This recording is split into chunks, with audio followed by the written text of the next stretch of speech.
अच्छा, हमारे बीच में यह भी असमंजस की स्थिति है कि वैकुंठ क्या है, स्वर्ग लोक क्या है। तो भागवतम में उसका भी उल्लेख है। अब इसके अलावा आप तीसरा नाम क्या जानते हैं?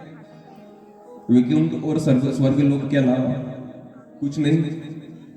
या किसी को पता है कुछ तीसरा नाम? नर्क? नर्क, ठीक है। हाँ, मृत्यु लोक तो यही है, ऊपर की बात हो रही है। भगवत प्रेमी कभी भी वैकुंठ भी जाना पसंद नहीं करता। क्यों जाए? इस कथा से समझे। एक बार नारद जी वैकुंठ के चक्कर लगाने गए, देखने गए कि वैकुंठ में स्थिति कैसी चलती है। तो शेष शैया पर श्री हरि विष्णु लेटे हुए थे, माता लक्ष्मी उनके चरण कमल दबा रही थी और सभी प्रभु की अता आराधना पूजा अर्चना करते थे। बड़ा संभल कर रहते थे, प्रभु का बड़ा मान सम्मान था, बड़ी पूजा का नियम था, विधान थे। उन सबकी उन्हें देख रेख करनी होती थी, माने उसी क्रम से चलना होता था। बड़े नियम थे वैकुंठ के, हैं माने अभी भी वैकुंठ में बड़े नियम है। वहां के अधिष्ठान देवता श्री लक्ष्मी नारायण है। और उल्टे अब वह नाम सुनिए, गोलोक वृंदावन।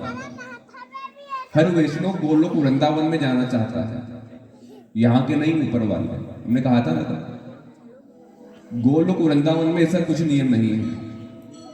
वहां की अधिष्ठा देवी श्री राधा रानी है। प्रभु स्वयं राधा रानी के चरण कमल दबाते रहते हैं। और राधा रानी सरकार और हमारे नटवर नागर श्री कृष्ण सदैव रास गुजना में अपने व्यस्त होते हैं।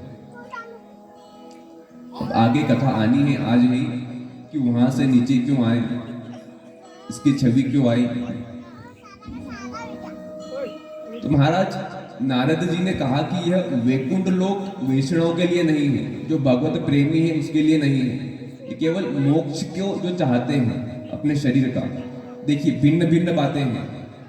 मोक्ष अलग हो गया, गोलोक में जाना अलग हो गया। मोक्ष माने प्रभु में लीन हो जाना, श्री लक्ष्मी नारायण में लीन हो जाना।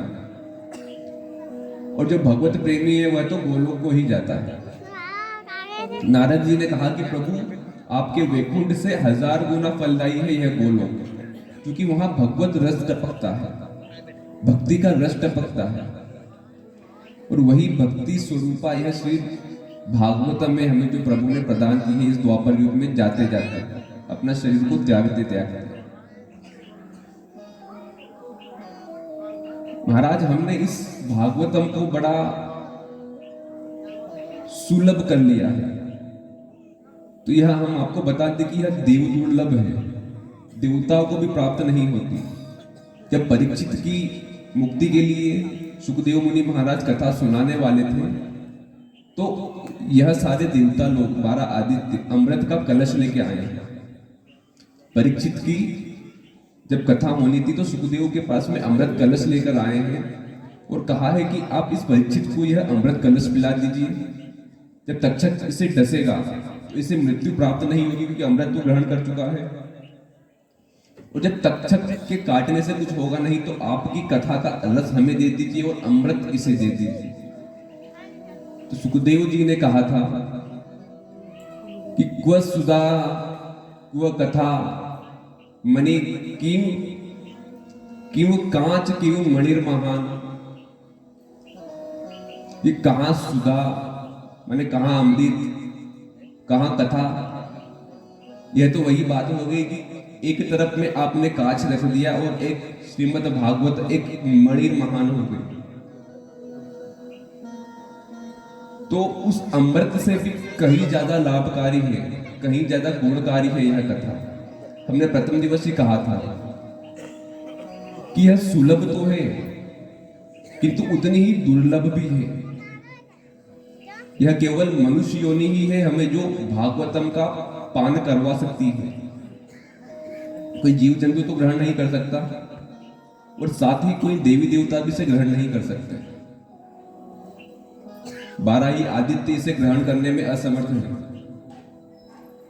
इंद्र देवता जिनकी हम इतनी पूजा अर्चना करते हैं, देखिए इस कथा से कि वो अमृत कलश लेकर गए थे किंतु उन्हें कथा नहीं मिली, और जब हमें मिल गई है तो हम उसका अवलोकन कर नहीं पा रहे हैं, उसका मूल्य समझ नहीं पा रहे हैं।